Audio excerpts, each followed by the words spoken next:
A very specialist book on specialist buses. Well, there we are. As all the buses and coaches come in the arena, actually we're slightly earlier. It's unusual for buses because they're usually late. Right in the lead here, a local vehicle, Stagecoach. All the buses and coaches. You'll recognise as being your local bus company. This is Dennis Dart, the Claxton Bodywork. Closely followed by one you can't really miss. This is Bedford VAS with Wadham Stringer bodywork. It was new to the Sandwell Metropolitan Borough Council as a welfare bus. Wadham Stringer built many of these vehicles, and all for welfare use. It eventually became a caravan and is now the subject of a major restoration project. Following on, we have Bristol RE, the Bristol Mark. Very well thought of by engineers, very sturdy, reliable vehicles. In fact, by the looks of it, we have a major lineup of Bristol REs here. First one is an RE-LL, rear-engined, long, low chassis with a Leyland 680 engine. This one was new to Bristol Omnibus, and then moved to A-Bus in Bristol, and was the last of its type in service in the country. Following on is an identical one, AHT206J in the colours of Badger Line. This one actually started off as a dual door bus for Bristol City services and then converted it into a single doorway bus. Then we have the coach version, the RELH with high frame floor. First one, LDV 847F. Both of these ones in royal blue colours. Both would have been used on services from the West Country up to London. The base of the company at the time would have been Bournemouth, and they ran from Bournemouth up to the Midlands as well. But these would be equally happy on tour work as well as express services up to London. Following on, same sort of vehicle, this time in the colours of Crosville, which is the bus company in North Wales. And this one would have also done tours of North Wales, but would equally been at home on express services from Liverpool to London. Most of the REs we got on display today have got semi-automatic gearboxes. This one here is the exception. Again in the colours of Crosville, with dual purpose seats. Is actually, the chassis is the same as the first single deckers, but it's got coach seats inside. And it's got a manual gearbox. And for you engineers out there, you can imagine a rear engine vehicle with a manual gearbox, very difficult to drive. The shorter version of the RE was the RESL. And, have an example here in the colours of Stroud Valleys. It was actually originally new to Thames Down Transport in Swindon, and is now being restored in what would have been Stroud Valleys colours. Following on, started life at Colchester, Bristol RELL. After deregulation, a lot of bus companies bought the RE because it was so much of an engineer's favourite, and a lot of bus companies started up. Busways Travel was one of these companies, and they bought quite a few REs, and this one is being restored in the colours of its second owner. And it's been really beautifully restored by a 25-year-old with a bit of help from his father, and is at the moment in undercoat. But if you look at it, all the panel work has been done. He's done a beautiful job on it, and it's a credit to him. Bristol REs were also bought by Ulster Bus and City Bus in Northern Ireland, and this is an example in the colours of City Bus. Bristol actually didn't produce the RE after 1975, except for export. And the owner of the bus companies in Northern Ireland wanted specially to have the RE. Leyland, who'd taken over by Bristol by that time, had said no. So he said, I will have the RE, otherwise I will go to Mercedes. So the government suddenly made Northern Ireland an exception, and it became an overseas territory. Following that, another RE dual purpose WH7374H. This is in the colours of Bristol Omnibus, and again is dual-purpose bus. It would normally have coach seats in it, but at the moment work is being done on it. And we have an AEC Reliance with plaques and coachwork owned by one lady owner. And following on from that, another stagecoach vehicle, Enviro. Then we have the small scale versions. This is Little Bedford in the colours of Cotterell's coaches.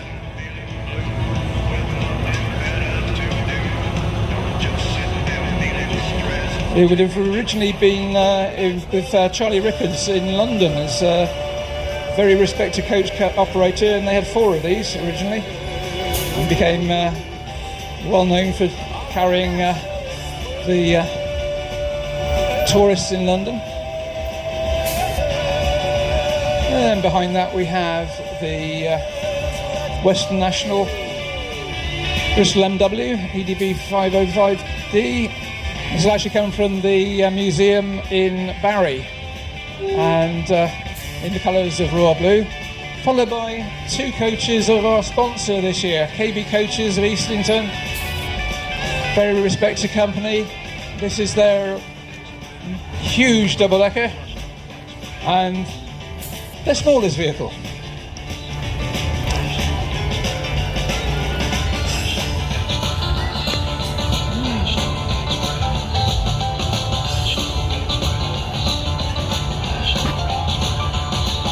Volvo B10 after that, 2185NU, new to Shearing's coaches.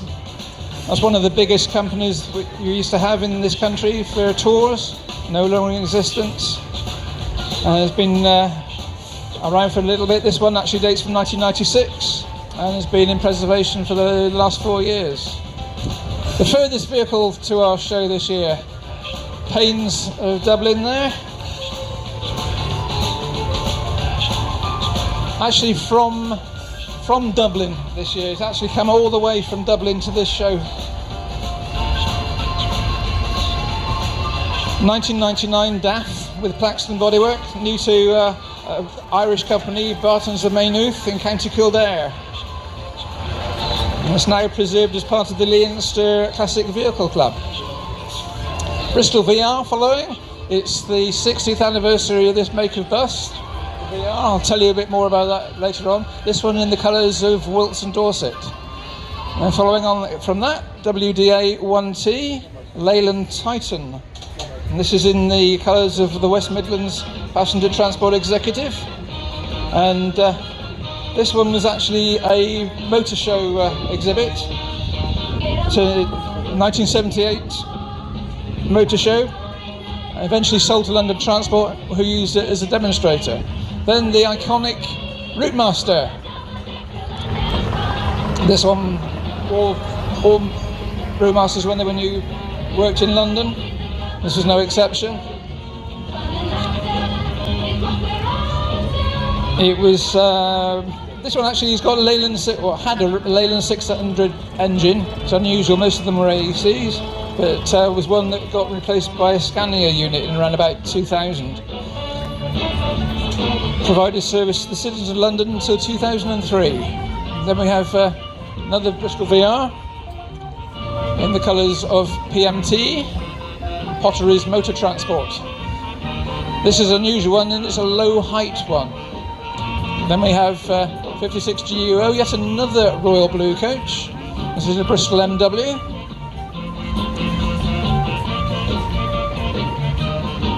Delivered to Western National for Royal Blue Express duties in 1961 and withdrawn in 1977. And we have a dual door version of the Bristol VR. As I said, it's the 60th anniversary of the type, first introduced in 1966. Became popular with the National Bus Company operators. 3 different types, the version 1, 2 and 3. All the ones we have on display today are version 3. And then one of the oldest vehicles we've got on display today, EVC 244, dating from 1940, is a Daimler Cog 5.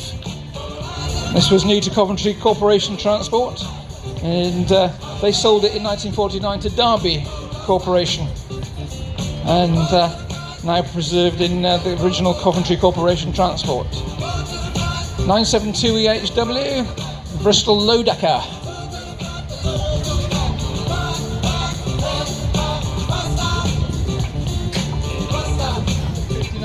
In the colours of the Bristol Tramways Company, and it eventually became a berry bus working on a farm and was known as the Strawberry Bus, acquired for preservation in September 1984.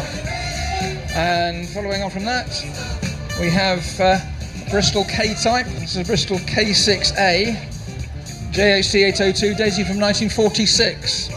Although the bodywork is actually of a different age. It had second-hand body fitted in 1957. As I said, it became a chicken shed before being restored into the classic royal blue livery. Been on TV, been in films, so quite a well-known vehicle. So nice little lineup now of the vehicles on display. Plenty more in the bus and coach section. So the nearest place to buy your programmes to the arena is in the motorcycle section. RE. They've built manual gearbox REs from B to D registration, and then from E onwards was semi-automatic. But this one is a bus version, but has got coach seats in it for the Cymru coachliner, which ran along the top of North Wales from Liverpool right the way through to Llandudno. So the L1 via Chester. If only Bristol and Eastern Coachworks had managed to go into the modern age with digital displays, JMW 169P would look really right, because it's got digital display with South Cerney on the front. Nice to see.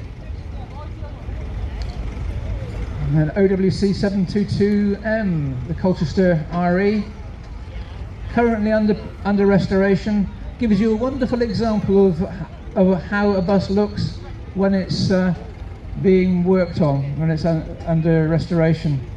Not too long ago, this was in bare metal. Most of the panel work that you see on it has been replaced.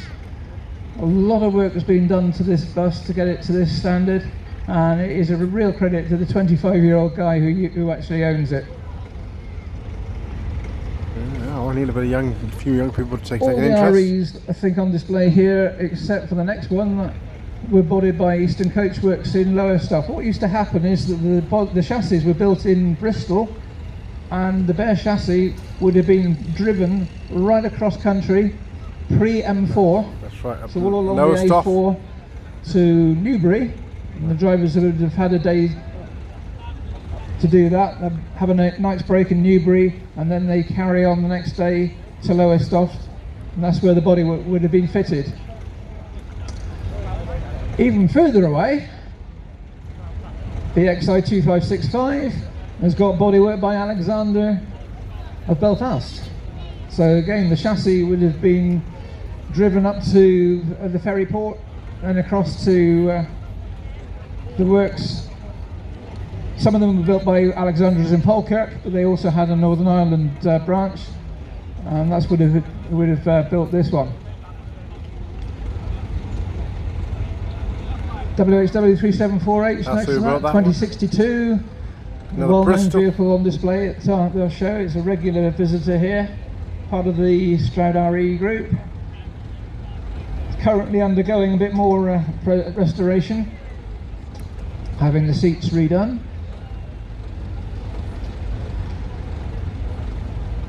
And then we have MJP 59K AC Reliance with Plaxton coach body. Plaxton's a Scarborough, a well-known bodybuilder, and basically built coaches for nearly everybody in the country, right through to fairly recently. They're just about still going, building more buses than coaches at the moment. So this one was new in 1972 to Eames Ways Coaches, bought for preservation in 1996 by a good friend of ours, Peter Tomlinson, who sadly passed away in 2020, whilst in the process of actually refitting the coach. So the refit's been completed, and the coach here is here as a memorial to Peter, who is a stalwart exhibitor at this show. Much missed. So going from that to fairly modern. People have actually said to us at the show today, this is far too modern. This is, believe it or not, 20 years old. GX06 DYW. Heritage, I do believe, at one time. Alexander Dennis Enviro 300. Probably been sold off for the next couple of It's years. got 48 seats and was new in Kent at Dover for diamond services there, before moving to Eastbourne and then Hastings, and then eventually moved as part of the Stagecoach group to Gloucester. It's been in preservation for the last 4 years. There you are. In the Stagecoach beach ball colour scheme. I heard they sold some off. I'm not sure. Well, maybe not that one then. A little bit for J2, what was known as a Peanut, MUR 202H. This lovely little vehicle was new to Charlie Rickards in London. He was a well-known coach operator, well-respected coach operator, providing transport for tourists around London. And one of 4 delivered in November 1969. It's been with a couple of other companies before, since then, mainly used for schoolwork, before being acquired by for preservation in January 2003.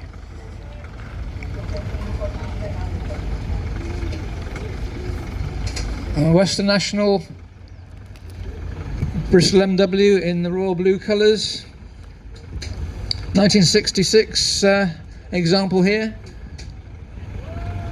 Originally allocated to Plymouth and then Callington depots of Western National. Good heavens. And it would have been used for local tour work of Devon, but would equally have been used at weekends for summer relief services up to the capital. So this one was withdrawn in 1978 after it had been on hire to London Country because they had a vehicle shortage, and appeared in the TV programme Back in Time for the Factory in 2018, and it's been with the current owner since 2001. So 25 years Seen it before. with young Mr. Johnson there. Something totally different in the era there. So our sponsors for the last 2 years have KB been coaches. KB Coaches. Bit of advertising for them, of course. Right. See if we can hang on.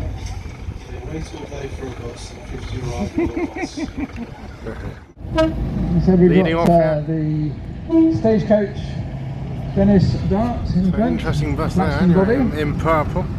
and the very eye-catching Bedford here, Bedford there. welfare bus. A lot of local authorities have vehicles like this, so it's nice to see that one's actually being restored, even though it's going to be more or less a camper van, but it's still with us. That's the important thing. Road Rome, yeah. Dormobile, probably. Now the line of Bristol REs. Yeah, the Bristol. And we've done very well with REs this year. It's quite a good display. All thanks to our illustrious section leader, Ashley Gardner. And here they go. I didn't know you were still here. I'm just watching the drivers of some of these vehicles, and a lot of them are actually not the drivers who own the vehicles. So it's quite interesting to see who's driving what. People are chopping and changing. Now here we got one who is being driven by its owner. Makes a change. Probably all know each other. Or working together. Family. We have the lovely sound of Gardner engines. Stickbox RE coming out here. Cymru Coastliner. I had a drive with this one yesterday. Very, very interesting thing to drive. Very nice. And the former Swindon Corporation, Thames Down Transport RESL, the short version here. in the colours of Stradvallis. And then the longer version here, the RELL. I said it's under restoration, so shown here in undercoat. I look forward to seeing it finished, hopefully here next year. It's all the coach watch from Ireland, I do believe. The driver of the Ulster bus, or city bus, RE going out now, passed his test 2 weeks ago, so hopefully he'll manage to get to the exit, no problem at all. PSV, I suppose licenses. And the driver of the bus following has been driving buses for quite a few years. Bless him. Brian Eade there, driving the Stroud RE Group's Bristol RELH 2062.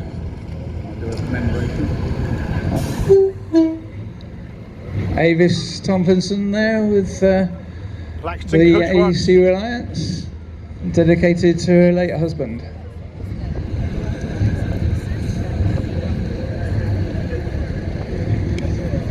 And the Enviro going out in the colours of Stagecoach. A lot of people locally might think this was actually still in service. It isn't. 20 years later. Now privately owned. And then we have Cotterells there. They've got 2 coaches with us this weekend. This being the smaller of the 2. Mitchell Dean. And one of the Western National Bristol MWs in the colours of royal blue. 2 KB offerings there. Western National and Southern National with the bus operating divisions down in Devon, Cornwall, Dorset and parts of Somerset. And their coaching division was royal blue. The Volvo B10M. It's nicely presented. Bodywork by Yonkia. And then Sounds foreign. our furthest flung exhibit Claxton. So going arrived on the ferry from Ireland yesterday. Yeah, there you go. In Bristol VR. Wilson Dorset. This one with a Gardner engine. Have a garden. Wilson Dorset was a member of the National Bus Company. It was hived off from Hanson Dorset, was the original company, and when deregulation occurred in the 1980s, this is the colour scheme that was used. Motor show exhibit, West Midlands Leyland Titan. In case you didn't see them the first time, here they are, going. And London Transport Pass here now. Route Master, built by AEC. This would have been, as I say, quite an unusual one. Most were AEC engine. This one was a Leyland engine, but a lot of them were re-engined towards the end of their life with Scania units. Leyland Tiger Cub from Whittles of Hayley. Because of how many miles they've done. Been trying to get parts for the old Reggies, beautifully restored. Come and have a look at this one. It's lovely. I can remember those in the day. Bristol VR. This one's unusual and it's actually a low height version. If you compare the front of livery there with the one couple of buses behind, one. It's slightly shorter, slightly lower. And it's also unusual, it has a Leyland 501 engine in it. 56 GUO, the Bristol MW, originally with royal blue. And then we have a dual door Bristol omnibus city bus. This was using service in the city of Bristol. Most of their vehicles had dual doors for union reasons. And following on, we have the 1940 Daimler from Coventry Transport. Of course, Daimlers were built in Coventry, so a very local vehicle there. Lovely to see it from the Roger Burdett collection. And these two following on from the Mike Walker collection, the Bristol Omnibus Vehicle Collection. The lead vehicle is a Bristol low decker, and the following one is a Bristol K6A. So the low decker 1959, the K6A from 1946, and it quite happily trundles along at around about 36 miles an hour. I know from experience. Not bad for the day. I've driven it from Swindon to Weston-super-Mare very slowly. And the last two on the main display here, KGN 433 and LTA 750, two examples of the Bedford OB. We pride ourselves here at the show that we always have OBs in the display, but they are becoming more rare to see in private ownership. A lot of them are being bought by coach companies for promotional work, for wedding hire, that sort of thing. Yeah. So to see them on display is lovely. These two have come all the way from Blackpool for the weekend.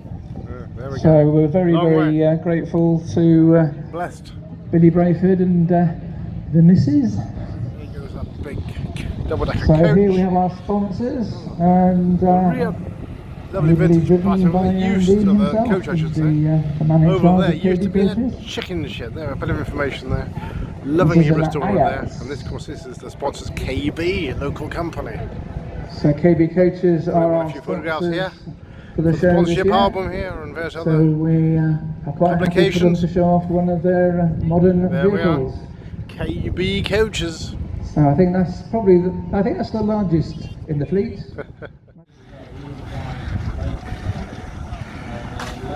Some steam traction here.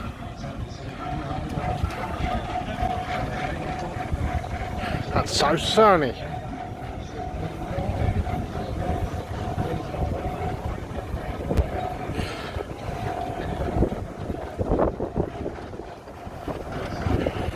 And there's a dedicated ring here.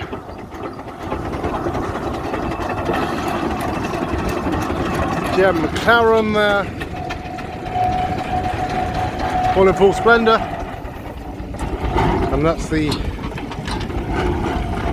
Firefighter Charity trip round. John Fowler.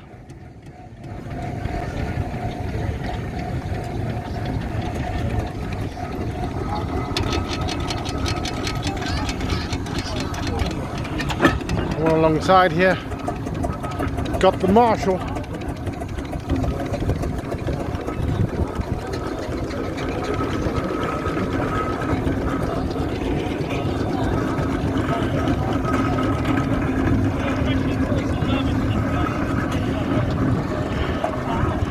Easy to miss them sometimes. Marshall, they're just passing slightly faster, and another. Yeah.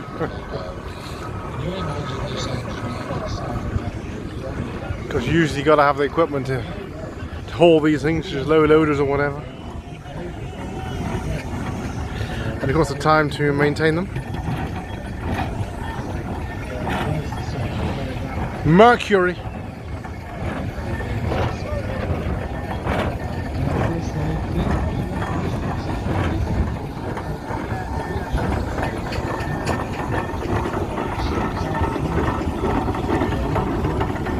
They have their own ring, it's a lot easier, especially if it happens to be a bit damp underfoot. And another Fowler.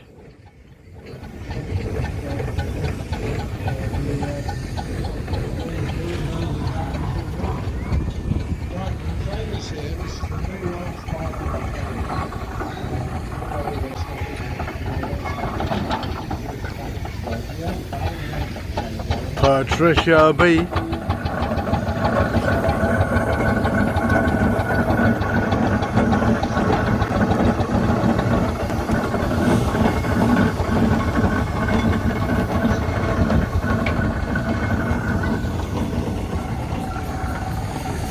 Filled up with coal here, ready to go.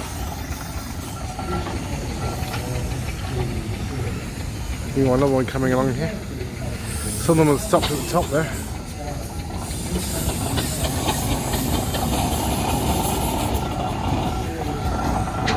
Foster. McLaren. Foster Lincoln.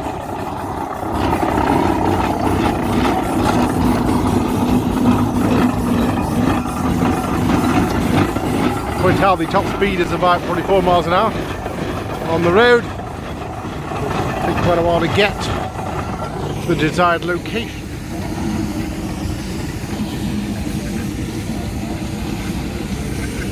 There we are, some of the team traction here. Some more engines coming in here. John Fowler.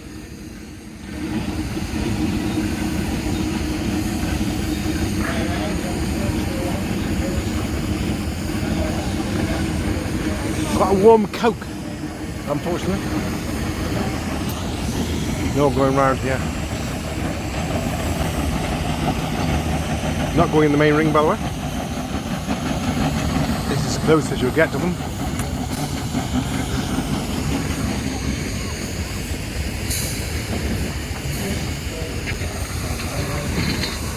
The roller.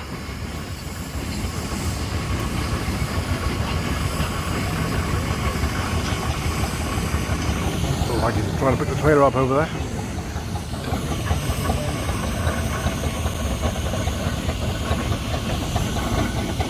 Mason and family Hereford.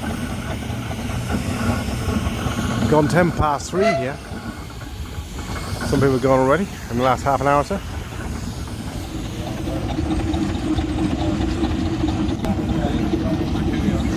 Picked up the trailer there.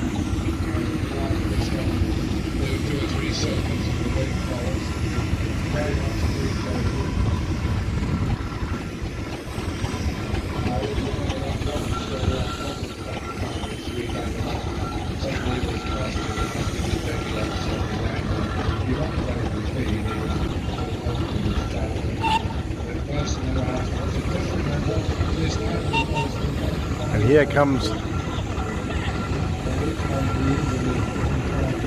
what looks like a showman's engine with a canopy. Mr. Tweedy. Some left there. I think probably the pleasure trip. Last one of the day. Close up shot here.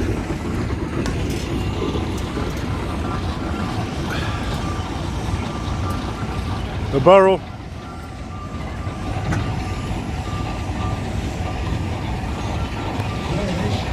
Brackenford.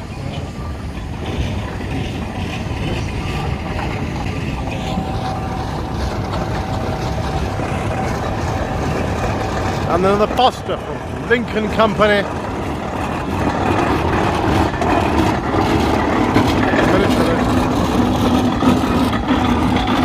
And the one I didn't see before, due to the fact he was overtaking another one who was going rather slow on the slight incline here.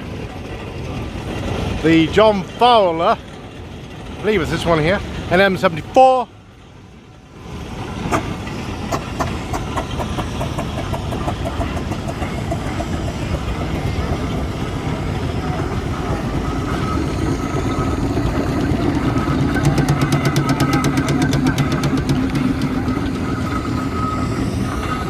Piece of engineering here.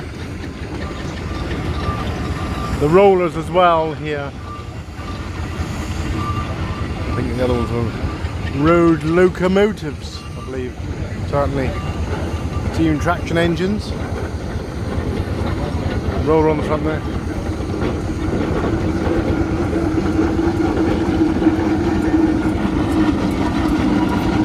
Kind of wood there. And the barrel.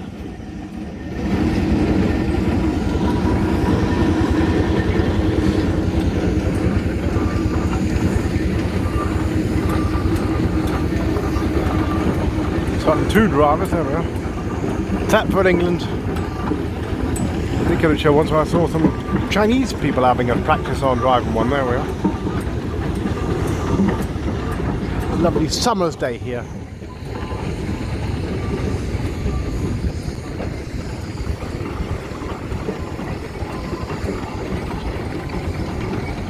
There's sizes and specifications here.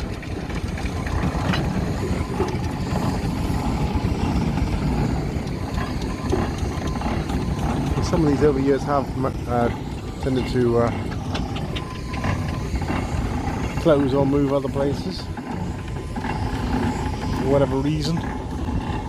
Perhaps it's the logistics of bringing these steam engines and paraphernalia, whatever else you need here. But certainly still going strong here. They do put a lot of time into the restoration of these as well.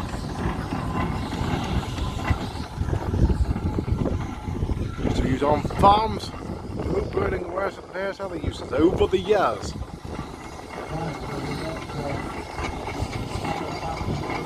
It was long before power. Certainly mains electric. This is quite a good field for the rollers, of course, because it's dry, so it's hard. When you get rollers on a soft field, they're rolling all the time. They're moving. They're pushing the ground down. So they're always working hard as they paddle around the field. But of course here, the ground is like a rock anyway, so it makes life a little bit easier for them. Dry summer we've had. Anyway, you got. Because rain has its effects as well. Some years. You see how beautifully slowly that engine will run. Now it's very interesting when you look at this particular engine. As it goes round, if you look at the round part, the boiler barrel, you can see those 2 rows of rivets down at about, well, almost at the bottom of the boiler, if you like. And that is the join in the round part of the boiler barrel. That looks like a button strap join. No, it doesn't. It's a lap seam. I beg its pardon. But that is how, when you've rolled the barrel up, you then join it. And that's the traditional way of doing it. 3 here. Modern parlance, if you want a new barrel, a lot of people go for a submerged arc welded barrel, which gives you a perfectly round barrel, but it's also a perfect join. In that, with modern processes, of course, it's very effectively joined. But that was the old way of doing it, and a lot of people now, they will buy a kit of parts to replace their boiler plate. The barrel is rolled round, obviously. The firebox plates are flanged and the wrapper is bent accordingly. And then you start at home and you can drill all the holes, bolt it all together to begin with to get it all to fit. And then finally, when you've got it all fitted together and bolted up, you can then start riveting it all properly. And you've got a row of rivets all the way around the bottom of the firebox, the foundation ring. Quite long rivets because they're going through about 4 inches of depth. You've got a sort of 2-3 inch foundation ring and then ½ inch of plate each side. So they're quite long rivets. You heat up, push through and knock over with an air gun. Then above those, at each side of the firebox, where the firebox sits, you have stays that support the pressure of the actual box when the water boils and the pressure starts to build up. So about every 4 inches in each direction, you've got to drill and tap a hole through the outer and the inner and make threaded screwed stays which you wind into the... There's a food hall here. All the office now, last day of business here. We're hoping to sell everything rather than taking all home with them. Wine, we've got a little car in here. All homemade, there we are, fudge and whatnot here. And that is a French car, it's a Renault. Renault from whatever year it is. 1932. So it's been restored.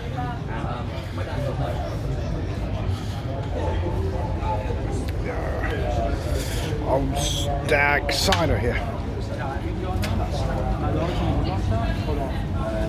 Yeah. Various delicacies here. Even alongside the burgers and whatnot, hummus and whatever they call it, but the genuine Cornish pasties. This is the later Land Rover. You've now got coil springs, you've got comfort, you've got a diesel engine, Land you've got Rover's one here. Start. It's still very much recognisably as a Land Rover. In fact, they more or less used the shape as a a trademark. And then the other counties with the springs on there, leaf springs, but doing the job and doing it well. Then you went on a bit further back, you went to the Series 3 Land Rover with springs, restored by Willie Giddings, who's driving it, and she's done a lot, useful thing. Behind there, her mother, keeping an eye on her with her Land Rover. This is a long wheelbase Land Rover. This is actually the Defender style, bit more finish, and resulted in something like this. Still, you're very much recognised as a Land Rover. The thing about Land Rovers is it's the Series 1 there. drive that makes a difference. They get to places and they get there and they stand their bodywork. Part of the secret is they don't have a lot of sticking out bits on there, and that helps considerably from the point of view of manoeuvring, because you can see what you're doing and you can get up close to the particular obstacle you're doing. I mean, various bus companies have them, for example, as recovery vehicles, and would quite cheerfully put a Mark 1 Land Rover, tow a 7-ton bus and expect it to get it back to the depot, no problem. Even Rovers presented a film on the basis of the Series 1 was capable of recovering a 7-ton bus. There are an awful lot of things went down over the years. Personally, I towed a bus and double-decker, and the Land Rovers. That actually went it up a hill. Others commercial, yeah. Unfortunately, some imports might have destroyed the market for the ladies and gentlemen. home market, shall we say? Good afternoon, and now the commercial section. Commercials and Land Rovers. KB coaches. So first round for us is the 1834 SK Cab Mercedes. So back in the day, back in the 80s, Mercedes had come a long way with this SK Cab. We've seen it in many guises. First one being a 42, 1834. 340 brake horsepower with the V8 engine. Really nice example in demonstrating colours. The first one is there in Whitby. The second one is the Powerliner. So this is the bigger brother of it. The 2538. This one now with the mid-lift axle riding on air. This one would have been 42 tons, where the first one there would have been towing at 38 tons. Again, from the freshwater collection, with Lukey and young Tommy in there, so it's the next generation of the freshwater family. There's away Tommy, there he is. Then we got the little Italian Piazza. You've seen these all round in the towns, deliver the tomatoes, and then we got around the little towns and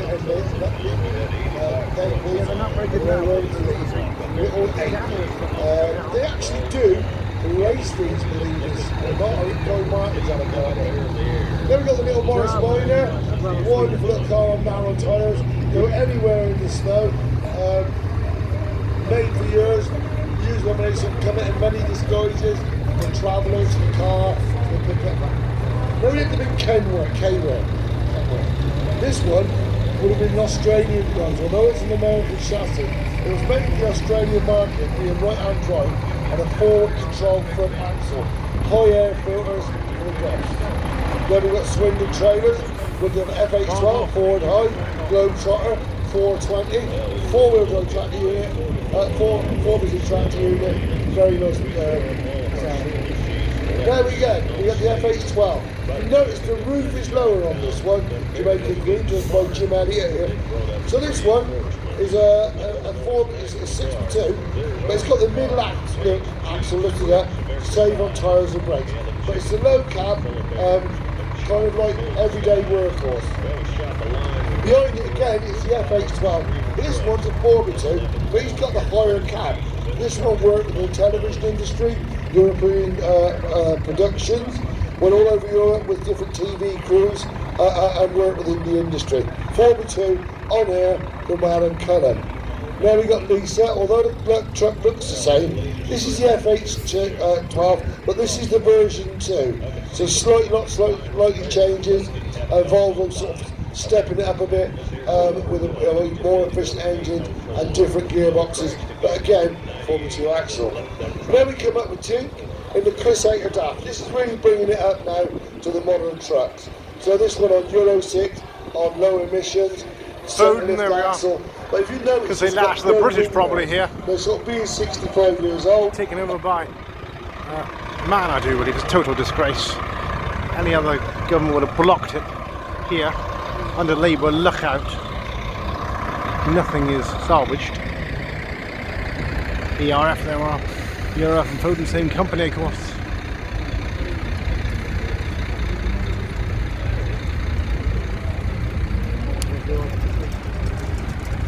The Frampton on 7, lovely example now of what Britain used to be within the trucking industry, fiberglass cab. Then we got the EIFB series with the Rolls Royce Eagle Diesel from Thornhills, probably going for an Eaton or a Fuller gearbox with a Kirkstall back axle. Oh right, apparently, I do apologise, we've lost some speakers round on radio, so if you've got a speaker, bring it back. Oh dear, so we are trying hard. So if you can hear me, give me a wave, can you? Oh, they can hear me over that side. Can you give me a wave on the right if you can hear me? They're waving. Can you hear by the other side? Can you give me a wave? They're waving. Right, so now we've got Cullenmore's with the Dickens character on the door. So during the war, the War Office took it, taking trucks away and putting them all into service. So Mr. Cullenmore wanted to know which was his, so he painted Decanter characters on the doors. Now we've got the big Scammell recovery truck there. Now we've got the EC11, which is our sort of last throw of the dice and staying as a manufacturer with in Britain. Now we've got the Gardner 180, again the B series. Didn't end up too well. This is one of Gardner's This is one of the last ones out, I think. But I mean the official Gardner engine. Mr. Davis, how you doing, mate? Great old name, MNS Ellis Cambridge. Now, due to logistics and public transport, I have to go. So I have to leave it there, unfortunately. Sorry about that. But we'll get off.